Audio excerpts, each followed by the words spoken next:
പർവ്വതങ്ങൾ ഛിന്ന ഭിന്നമാകും. ചെക്കന്മാര് ശ്വാസം വിടാതെ അങ്ങനെ നിന്നു. ഉസ്താദ് പറഞ്ഞു മാത്രമല്ല കടല് ആളിക്കത്തും.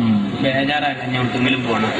ഇതൊക്കെ കേട്ടപ്പോ ശാന്തമായ സൂചി വീണാ കേൾക്കുന്ന നിശബ്ദതയുള്ള ആ സദസ്സിൽ ഉസ്താദ് പറഞ്ഞു പത്രേ, അന്ന് അല്ലല്ലാത്ത ഒന്നും ഉണ്ടാവില്ല, അന്ന് അല്ലല്ലാത്ത ഒന്നും ഉണ്ടാവില്ല. അപ്പൊ പിന്നിലെ വെഞ്ചിന്ന് ഒരു ചെക്കൻ സ്പീഡിൽ വന്നിട്ട് ചോദിക്കാത്തരെ അന്ന് മദ്രസ ഉണ്ടാവുമെന്ന്. ഓന്റെ ബേജാർ എന്താണെന്ന് പറയാ, സദർ ഉസ്താദ് മരിച്ചിട്ടാണെന്ന് മദ്രസയ്ക്ക് അതിന്റെ കാത്തിപ്പത് എന്ന പോലെ ഈ പള്ളി പൊളിക്കുന്നു, JCB വന്ന് മഞ്ചേരി പള്ളിയുടെ മിനാരം പൊളിക്കുന്നു, മദ്രസ അവതാളത്തിലാകുന്നു. ഈ പ്രതിസന്ധി മുഴുവൻ വരുമ്പോ KT ജലീലും PT റഹീമും PMA സലാമും TK ഹംസാക്കയും Mappila സഖാക്കളും വന്നിട്ട് പിന്നിലെ വെഞ്ചിന്ന് വന്നിട്ട് ചോദിക്കുക അന്ന് ലീഗ് ഉണ്ടാവുമെന്ന്. പാവം, നിങ്ങൾക്കൊന്നുകിൽ നാണം വേണം, അതല്ലെങ്കിൽ മാനം വേണം. അത് രണ്ടുമില്ലെങ്കിൽ നാണവും മാനവും ഉള്ളവർ കുളിച്ച കുളത്തിൽ പോയി ഒന്ന് മുങ്ങുകയെങ്കിലും വേണം എന്നേ സാന്ദർഭികമായി ഞാൻ പറയുന്നുള്ളൂ. ചുരുക്കുകയാണ്.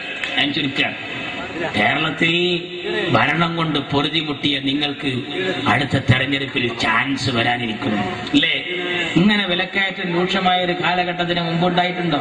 തക്കാളിപ്പെട്ടിക്കൊക്കെ ഗോദ്രജിന്റെ കൂട്ടിടേണ്ടി വന്നില്ലേ? മജിച്ചേന എത്ര രൂപയാണ്? 40 ഉറുപ്പ്യ തക്കാളിക്ക് വരെ വന്നില്ലേ? എന്റെ അമ്മനോട് ചോദിച്ചു, മാനേത് കിലോ 10 എന്ന് പറഞ്ഞ് വന്നിരുന്ന സാധനല്ലേ? ഞാൻ അമ്മാനോട് പറഞ്ഞു 2 കിലോ 10 തന്നെ വന്നിരുന്നു, വാരി കൊടുത്തിരുന്നു. ഈ വിലക്കയറ്റം രൂക്ഷമായ സമയത്ത് ഉമ്മനോട് ചോദിച്ചു, പിന്നെ തക്കാളി ചാറ് വെക്കാൻ എന്താ ചെയ്യാ? ഞാൻ പറഞ്ഞു പഴയ മാതിരി നല്ല ഭരണം വേറെ, അതുകൊണ്ട് തൽക്കാലം എന്തെങ്കിലും 1 or 2 എടുത്ത് ഇങ്ങനെ ഉപയോഗിച്ചാൽ മതി. ഉമ്മ പറയും ഇതിന്റെ ഒരു ചൂരും മണൊക്കെ വേണ്ടേ കുട്ടിയെ? ഞാൻ പറഞ്ഞു ചൂരും മണൊന്നും വേണ്ട, നിങ്ങൾ ആ ഒരു തക്കാളി എടുത്തിട്ട് ആ ചാറിന്റെ ചട്ടിമൊന്നുണ്ട് വിഞ്ഞാങ്ങിക്കാളി. ഈ പറമ്പിലും ഈ ദേഹത്തിലും ഈ കേരളം എന്നാകെ ഉപദ്രവിക്കുന്ന സഖാവ് അച്യുതാനന്ദൻ, കൊടിയേരി, പിണറായി തുടങ്ങിയ എല്ലാ മൂർത്തികളും ഒരു 2 കൊല്ലത്തേക്ക് കൂടി അടങ്ങി നിൽക്കണമെന്ന് പറഞ്ഞ അടുപ്പിൽ കണ്ടിട്ടും തേച്ചിട്ടൊരു പൊട്ടി വെക്കും. ആ മണം മതി നമുക്ക്, വേറെ ആലോചിച്ചിട്ട് കാര്യമില്ല. രൂക്ഷമായി പോയി, ബാണം പോലെ കുതിച്ചുയരുക.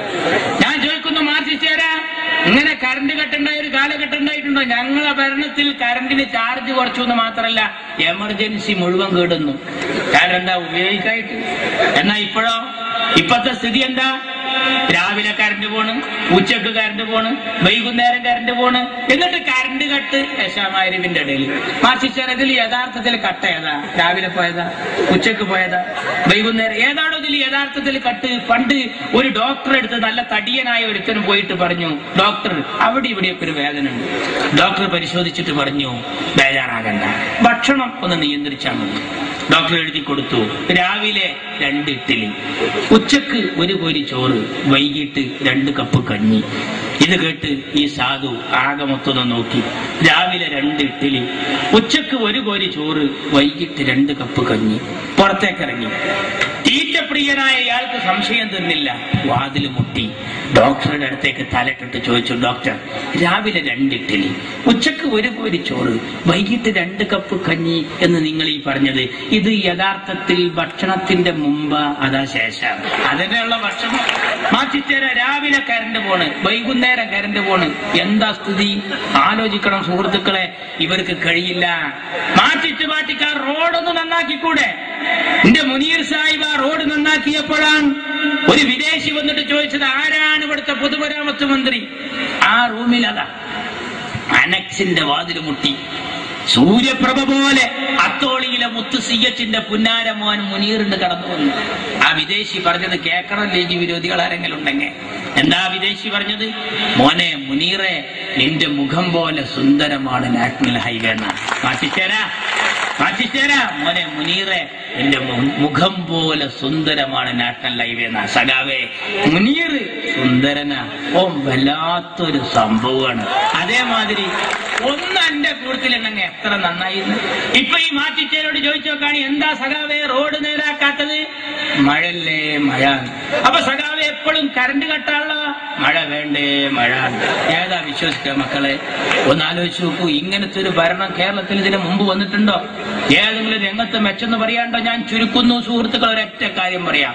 സ്കൂളുകളെ മുഴുവൻ ചൂതാട്ട കേന്ദ്രമാക്കിയില്ലേ ഇവര്? ബുക്കില്ലാതെ പഠിക്കുന്നൊരവസ്ഥ വന്നില്ലേ? പരീക്ഷയ്ക്ക് പോണ മക്കൾ ചോദിച്ചു, ഞങ്ങൾ ഇതുവരെ ബുക്ക് കണ്ടിട്ടില്ല, പരീക്ഷ എഴുതണം, എന്താ എഴുതുക? ഞാൻ പറഞ്ഞു, ധൈര്യമായിട്ട് പോയിക്കോളി, പെന്നിൽ മഷി ഉണ്ടോ, നമ്പർ ഇടുക, 1 2 3 4. ബുക്ക് വന്നിട്ടില്ല, വരൂല്ല, കിട്ടിയിട്ടില്ല, കിട്ടാൻ സാധ്യതയില്ല. ഇത്ര റാഹത്തുള്ള പരീക്ഷ അടുത്തൊന്നും വരില്ല, ഞങ്ങൾ ധൈര്യമായിട്ട് പോയിക്കോളി. എന്താ സ്ഥിതി എന്നറിയങ്ങള്? ഏത് ഓഫീസിൽ ചെന്നാലും ലോട്ടറി ടിക്കറ്റാണ്.